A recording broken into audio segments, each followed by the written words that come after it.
Hey, how are you doing? My name is George with Truck Driver Nation. And this subject is going to be why most of the owner operators lose money with the wrong dispatcher.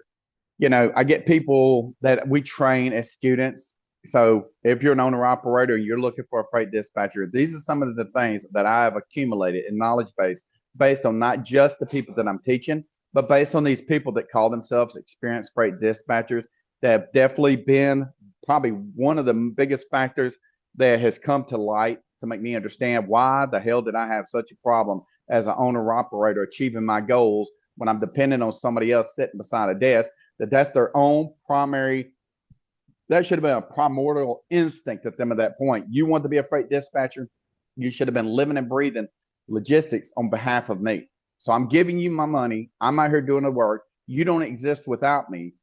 But why am I not seeing the success that I should be seeing when I'm sitting in a $250,000 plus truck?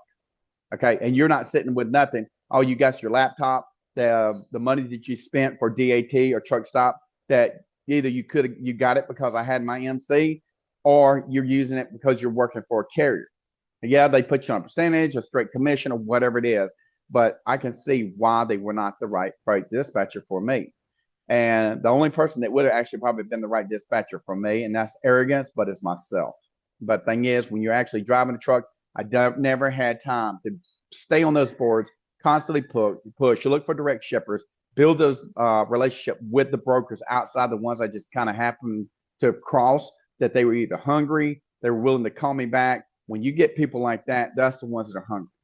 So what I'm here to offer you is just a brief explanation and why you should obviously consider me, Truck Driver Nation, not just me, but the team of freight dispatchers that are top notch. And I hate to tell you this, the reason they're top notch is because I don't look in the average place when it comes to the people that I use on my particular team. And at the end of the day, none of them are responsible for what your outcomes are. It's me. So when you use my people, I want you to come back to me. I don't want no excuses. Well, da. My name is George. I'm the one responsible. If your truck's not making it, it's my shortcomings. And I'm not a person that just lays down for shortcomings. 30 years plus in logistics. But let's go over this, and maybe this will give you some insight. So, owner operators need to understand one thing immediately. Not all dispatchers are the same. Some dispatchers understand freight markets, they understand lane strategy, they understand deadhead control, broker relationships, fuel zones, and timing as far as scheduling your truck. Others simply post trucks, grab the first load they see, and hope for the best. Now, and that's being said, if I was to put this in a scale, right, be able to look at this, you could easily see how people are strong in some areas and then weak in others. Okay. And I don't bypass this, but the thing is, out of everything said and done, I'm looking at the numbers. And every person that works with me, that works for me, they have to be able to communicate. If you cannot communicate what you're hurting at, I will cut you loose. You can't be a dispatcher with me because my guys deserve the absolute best, not secondhand I'm going to comply. I want somebody that resists against me when it's necessary. But when I'm telling them that's the actual wrong flow, that they can take the proactive, what do you want to call, not pitfalls, but the constructive criticism, because it's just an opinion. If you can prove me wrong, then I'm wrong. So I absolutely get it. But that being said, I want them to be able to understand that every answer is not always the best answer, not even for myself. If you're never willing to adapt to see what's going on, then you got a problem. Now, I teach my people that absolutely their first concern is to listen to you. If they're not listening to you, then how do we know what you need? Because you got to listen to me to understand what my needs are. You know, I may not just want to go straight, run a triangle and come back to the house. I may want to go here, there, wherever I'm wanting to go. Can you meet that criteria? Even if I don't, I may have a baseline that I want to keep everything at, but sometimes I want to stretch out. I get tired of the same routes. I get tired of the same truck stops, that type of stuff. So that being in mind, that's one of the things that you're looking for out of your freight dispatcher to make sure that they're actually listening to you, not just responding to the simple questions, but things that they're waiting for you to ask them. So they basically have a pre-recorded answer for you to actually respond to. Now, out of all that saying, that difference affects your money every single day. So the reality that most drivers don't see. Okay. And I'm guilty of this because I'm focused on not getting run off the road type of deal. But the reality most drivers don't see, a dispatcher who does not understand the market will quickly drain your profitability without you realizing it. If they're taking minimalistic and they're not negotiating the rates and they're taking what they think you will accept, that's not going to work. Okay. I know what a truck has to make. I've been there. I've had the overhead. I've had the breakdowns. I've had the stress of shippers, receivers, delayed live loading or live unloading. You name it. The fuel prices. You name it. I'm gonna be honest. It got so bad for me that you might think I'm a criminal, but I'm being transparent here. I literally had fixed up a box behind my truck where I planned on stealing fuel. I literally had the pump in it, had everything in it. I never stole nobody's fuel, but I'm telling you, I was so pissed off and discouraged because I had busted my ass for so many years after on that truck. I'd had it. I was completely done with it. And I was like, I'm not going to starve to death. If this business that I'm in, that I put all my money into, was not going to give me what I knew I deserved, and you're always dependent on other people. I'm not trying to rant. I'm going to tell you how severe this gets if don't have the right dispatcher standing their ground for you. So when I'm not getting my loads, and I've got a Peterbilt 379 with a C15, 625 horsepower, 18 speed, an extra drop axle, a wet system for hydraulics. In addition, I got a 4-door burner that I could have stored all my chains in because I was doing step deck, right? I've got my tarps and everything, and I'm willing to do the hard work. I'm willing to push the extra hours. I'm willing to drive overnight. I'm willing to chain the tires. I'm willing to go through bad weather conditions. And nobody considers me about what I'm trying to do the job that I need to do. People do not respect truck drivers because they don't understand the danger and the level of hardship that we go through. We sacrifice our whole life. Okay. All those things that everybody else is doing, going to their own bed and everything else.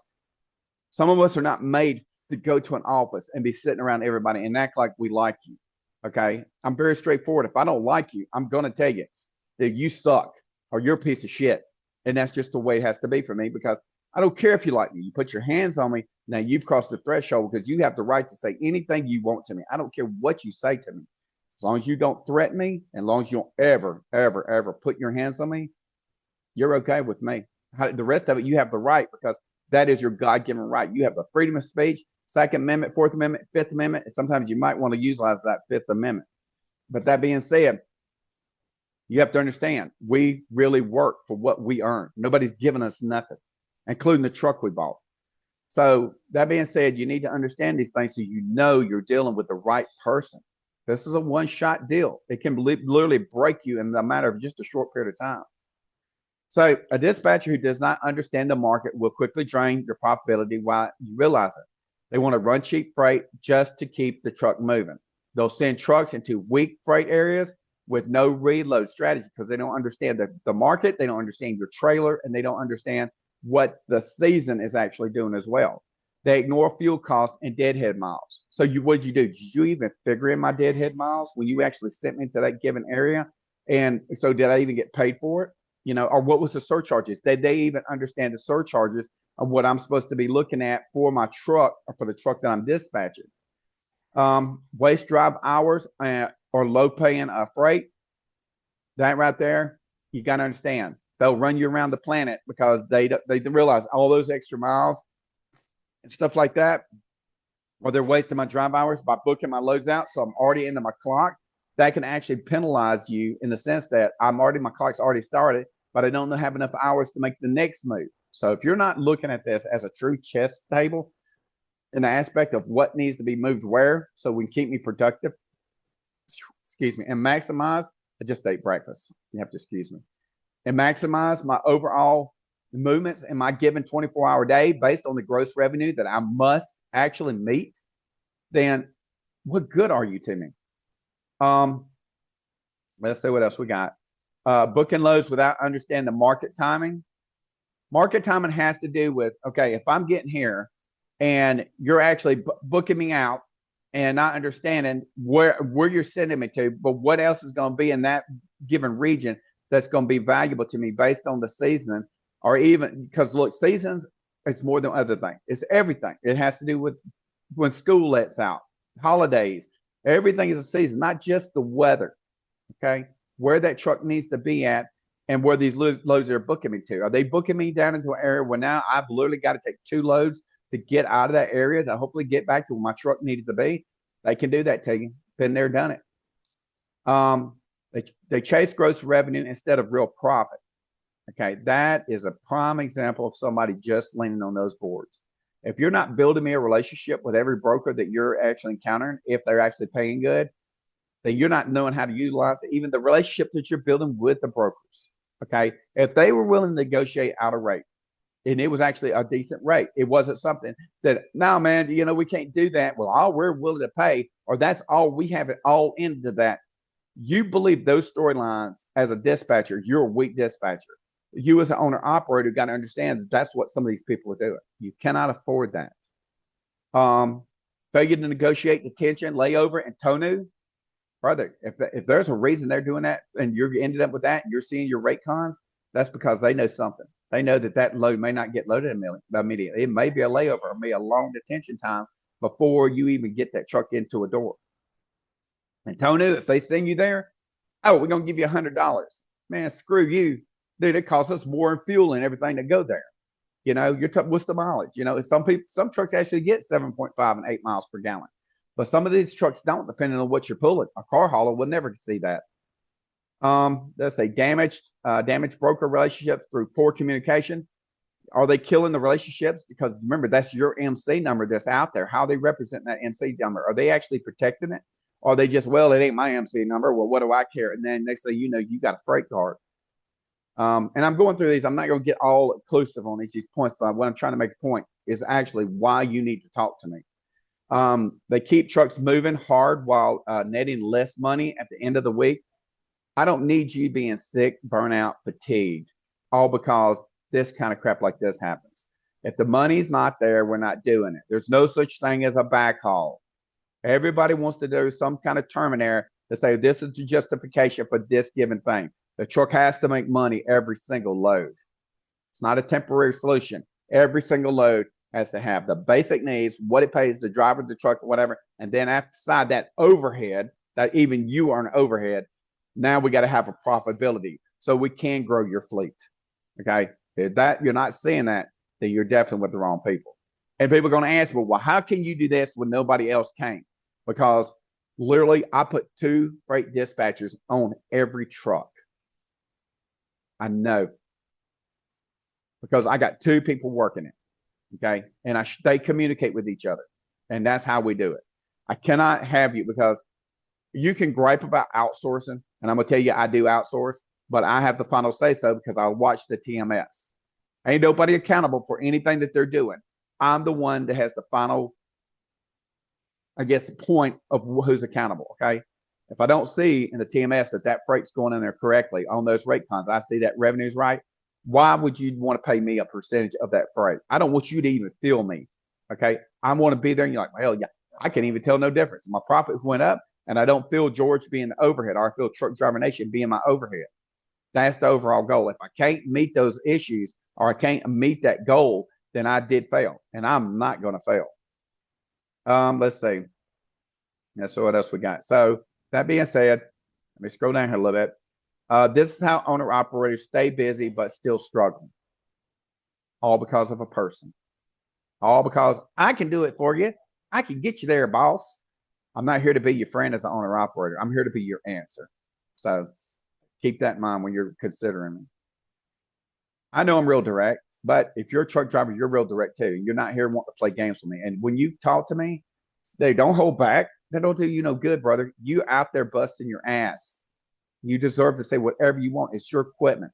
I owe you the appreciation for giving us the opportunity. Now, what experienced dispatchers actually look like? A real dispatcher operates like a strategist. Strategy. Chess table, baby. This ain't checkers. Not just a load board operator. I'm looking at the current freight market conditions. If I don't know, I'm studying and figuring out what's going on. There's plenty of data for me to be able to look at. And the thing is, I literally look at it myself. I got a certain set of boards, whether it's DAT, truck stop, what I know, the people that I deal with, because I train freight dispatchers, and I literally deal with this even in the webinar. I have experienced truck drivers that we talk about freight markets. Even when I'm on TikTok, I go through groups, I find groups, and I got them on my thing. It's truck drivers. They're all chit chatting. CB's pretty much well dead. But they're talking on there at night, and I'm sitting there. They ain't got to look at the thing while they're talking. They just have their audio on, and I'm sitting there talking with the guys, seeing who they're working for, what they're doing, what freight, and listening and making notes of the given people that they're dealing with and what kind of rates, if they know it. If they're a company driver, they get paid a flat rate. They ain't no damn good to me. They work for somebody else. They're somebody else's slave. So, anyways, the freight density by region, your truck don't belong south of I-4, east of Vermont. You don't need San Diego. Even a lot of people cry about Laredo. There's some good loads that do come out of Laredo, but I'm not just going to stick you in the roll of the dice spots. Okay. If there's anything that's going to be in relation to that, we need to talk before I start sending you down there, because we need to have complete transparency. And I don't overload myself with too many drivers.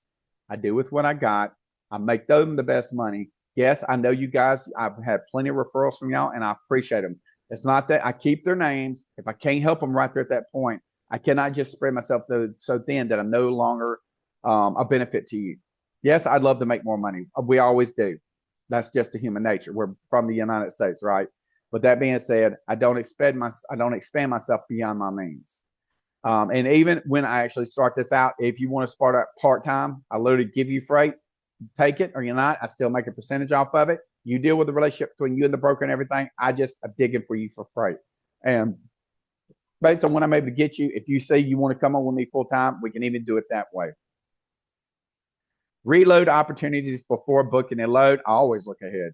Don't just look at what's immediately in your eye. You got to look ahead. Is it always there? No, but sometimes it is. And even ask the broker that I'm talking to, what do they have available?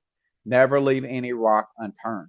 When I was a kid, I used to look for crawfish. I had to flip every rock, and it'd be small crawfish, small crawfish, small crawfish, and then all of a sudden I find a big one. By the end of the day, I may only had, out of 70 crawfish I found, maybe only 5 of them that were big enough.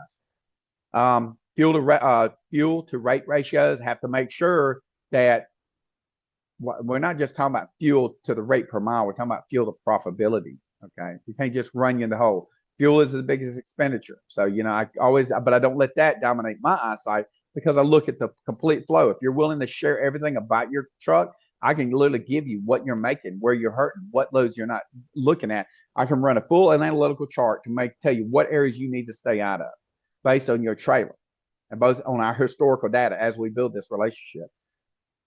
Deadhead percentages, obviously you want to keep that down low. I keep it down as low as I can. If I see anywhere close to 10%, I start tripping out, because I can keep it down lower than that. Not always, but I really work hard. I don't take that for granted. Oh, this deadhead.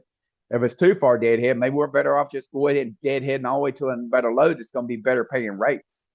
So it's not a one-way track. I'm always being objective, not just subjective. That's my personal decision of what we should do, but objectively listening to the market, and listen to everybody surrounding me based on what they're saying. Not that knick-knack bullshit that people got to say. That's not really the way the world exists in logistics.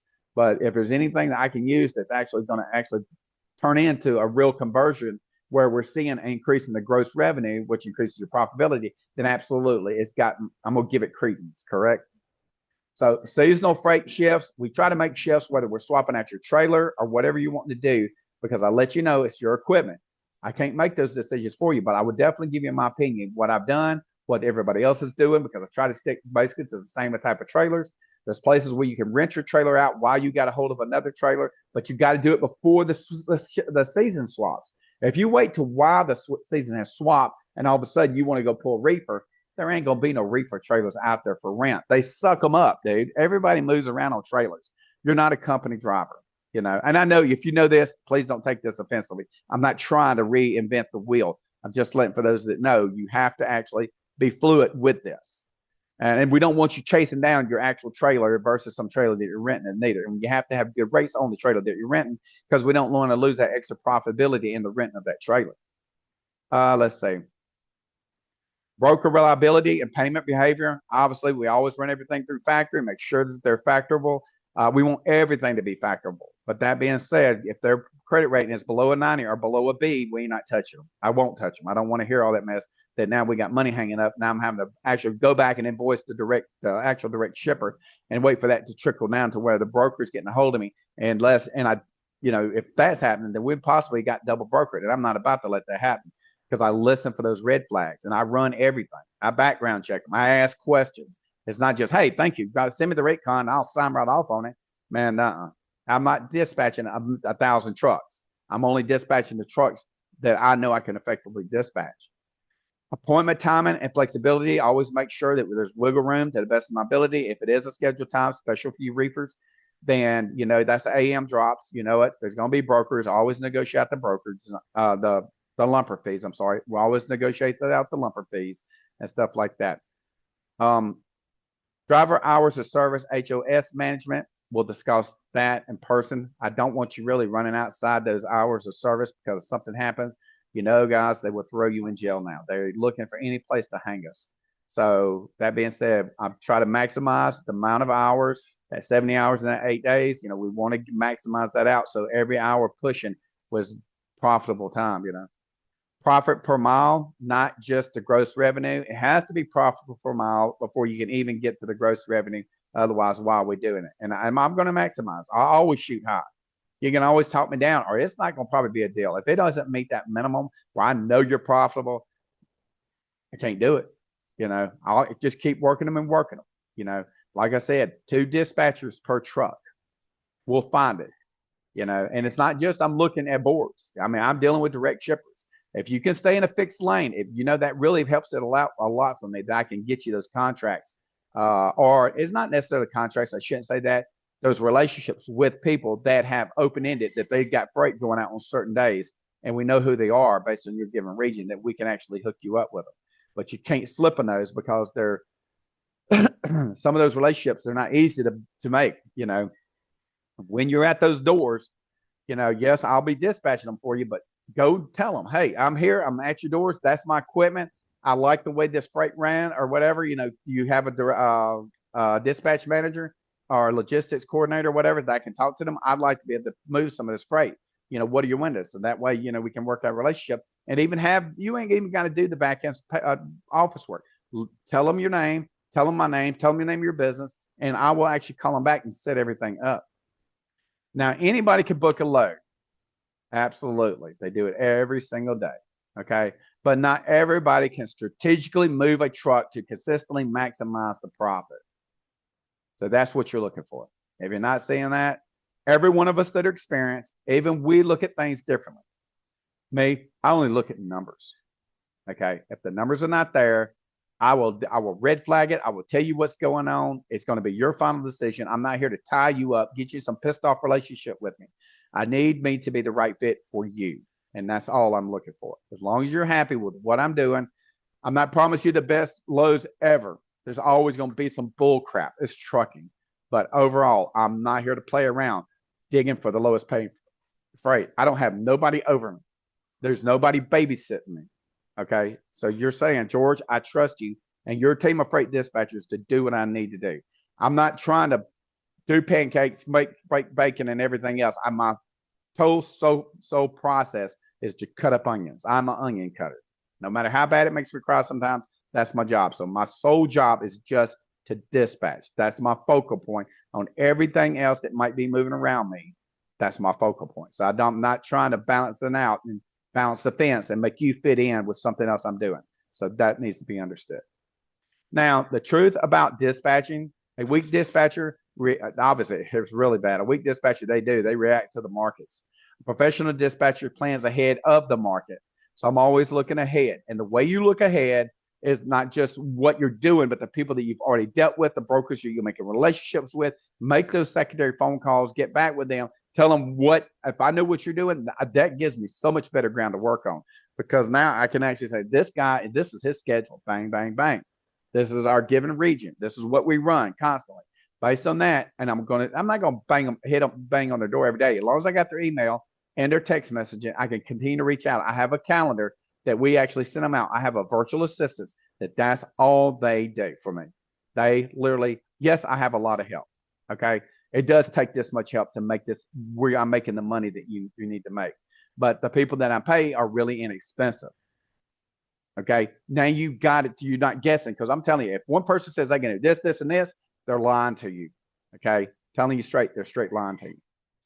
And that difference shows up directly in your weekly settlement. You can thank me later. Okay. Yes, I still have to manage these people, but it's a lot easier than me trying to go door to door, knocking, trying to find somebody to buy a Bible stand. Okay. Because in Boy Scouts, I used to sell Bible stands to be able to take that trip to to the Smoky Mountains type of thing. Now, what owner operators must understand the difference between a struggling owner operator and a profitable one is often not the truck. It's not the driver because you're usually driving your equipment. And if you do need drivers, I can even get you drivers for your equipment or the equipment. It is the quality of dispatching behind the operation. Okay. It's the heartbeat. How much blood is making it to your feet, to your hands, to your brain. Okay.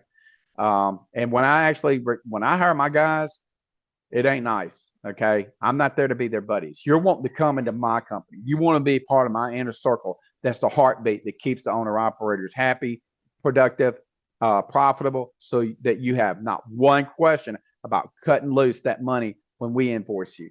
Okay. And if we don't do you right, sometimes I'll just say, dude, don't even worry about it. We didn't come up right. I'll take the loss. Okay. But if I'm doing a job, I absolutely expect you to be accountable for your end as well. So professional dispatching is not just answering phones and sending rate confirmations. People think that sometimes. It's about being aware of the market, negotiating power. If you can't negotiate, you can't work for me. So we negotiate this out hard and heavy. The money's not there, we're not having it. Strategic planning. Okay, there's 48 states. We can move anywhere we want based on your needs. Okay, so that being said, we're not telling you just got to be total, damn flexible. We're going to meet your needs, but you can't go out into the middle of the country, expect to get 10 loads when there ain't nothing out there but sand. But that being said, we always looking at strategy when we got our trucks in motion, and I'm looking at it because I run the show. Time and execution, where we need to be at, when we need to be at, market wise, and everything. So it's more than one moving part.